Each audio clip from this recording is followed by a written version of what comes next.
سمت کی ذرا سی بھی غلطی احرام کی توانائی میں کمی کا باعث بن جاتی تھی۔ اگر شمال کی جانب سے سمت میں 5 ڈگری کا بھی فرق پڑ جاتا تو احرام کی قوت میں 5% کمی واقع ہو جاتی تھی۔ یہ بڑی غیر معمولی صورتحال ہے۔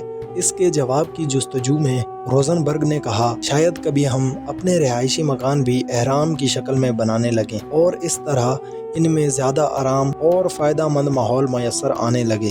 السلام علیکم، میں ہوں ضمیر اور آپ دیکھ رہے ہیں یوٹیوب چینل سلطنت۔ روزنبرگ سوسائٹی ان تحقیقات میں مصروف تھی اور دوسرے لوگ اس امید پر جی رہے تھے کہ شاید کبھی احرام کے اسرار کا معمہ حل ہو جائے۔ سن 1846 میں اسکاٹ لینڈ کا شاہی ماہر فلکیات اور ریاضی داں پیازی اسمتھ مصر گیا اور چیوپس کے احرام کی پیمائش کی۔ اسمتھ کی ان کاوشوں سے پتہ چلا کہ یہ احرام اپنی چوڑائی کے ہر 9 یونٹ کے مقابلے میں 10 یونٹ بلند تھا۔ اسمتھ نے اس بلندی کو 10/9 سے ضرب دیا، جس کا حاصل ضرب 9,18,40,000 آیا، جو سورج کے گرد زمین کے مدار کا میلوں میں فاصلہ ہے۔ ابتدائی ٹیم کی دریافت کے مطابق یہ احرام مصر کے ٹھیک مرکز میں واقع تھا، جو قدیم دنیا کے مرکز سے بھی قدیم ترین مقام بتایا جاتا ہے۔ یہ عمارت ہمارے آج کے سیارے کی زمینی سطح پر استادہ ہے۔ اس بات کی تصدیق کے لیے زمین کے جغرافیائی حالات سے متعلق بڑے وسیع علم کی ضرورت ہے۔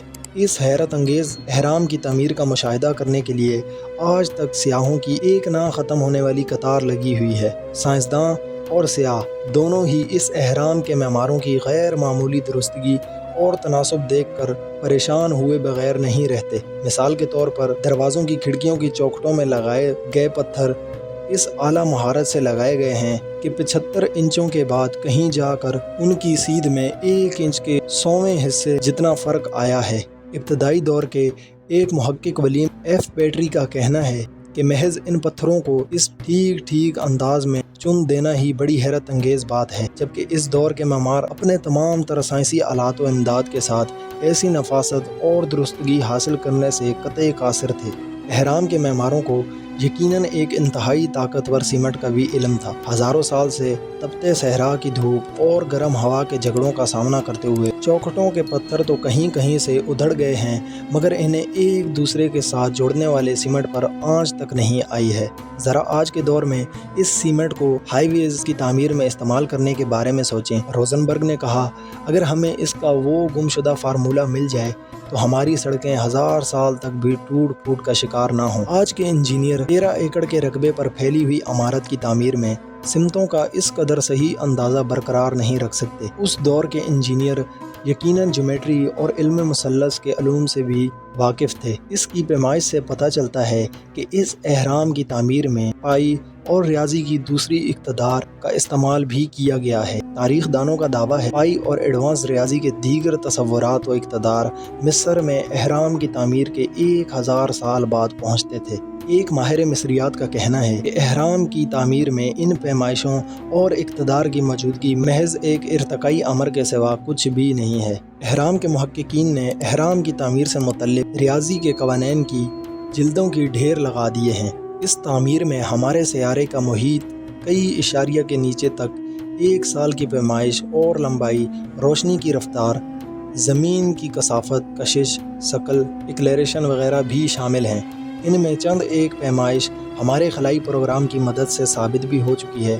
ہماری زمین کے گرد چکر لگانے والے مصنوعی سیاروں نے یہ ثابت کر دیا ہے کہ ہمارے اس سیارے کا قطبی نصف قطرہ 3949 میل ہے، اور یہ بات بھی اس احرام کی تعمیر پیمائش سے مطابقت رکھتی ہے۔ اس سنگی صندوق یا تجوری کی بھی پیمائش کی جا چکی ہے، جو اس احرام کے دیوان شاہی یعنی کنگز چیمبر میں رکھی ہوئی ہے۔ اس صندوق کی اندر کی سائڈ کی پیمائش کی گئی تو وہ بائبل میں دی گئی کشتی حضرت نوح علیہ السلام کی پیمائش کے برابر نکلی۔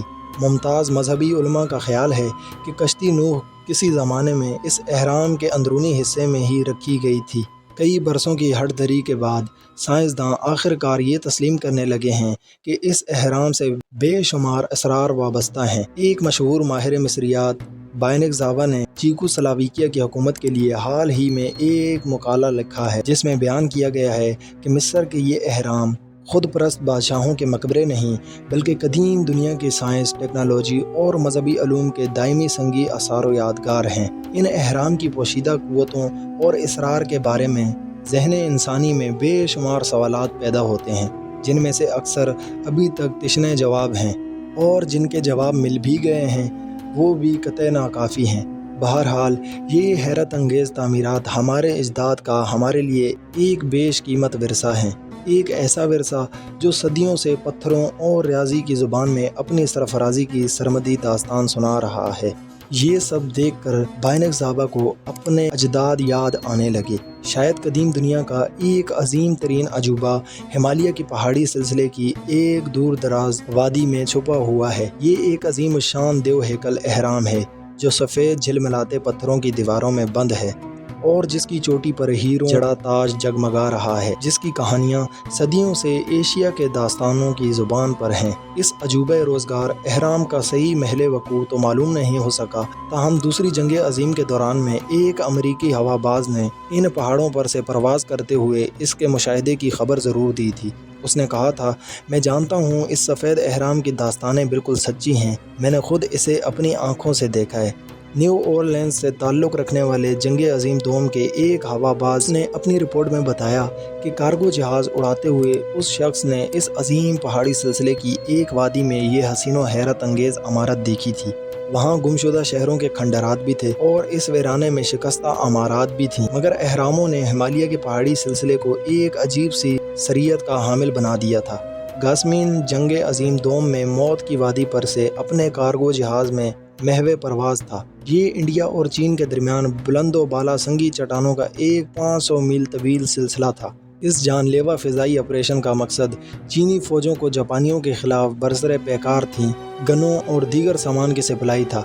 اگر یہ بار بردار طیارے جاپانیوں کی جنگی طیاروں کی گولیوں کا نشانہ بننے سے بچ جاتے تو انہیں ایک اور قدرتی آفت یعنی ایشیائی بارشوں یا تبت کے برفانی طوفانوں کا سامنا کرنا پڑتا تھا۔ ان کے علاوہ پہاڑوں اور وادیوں پر پھیلے ہوئے گہرے کالے بادل بھی ان پروازوں کے لیے سنگین خطرہ تھے۔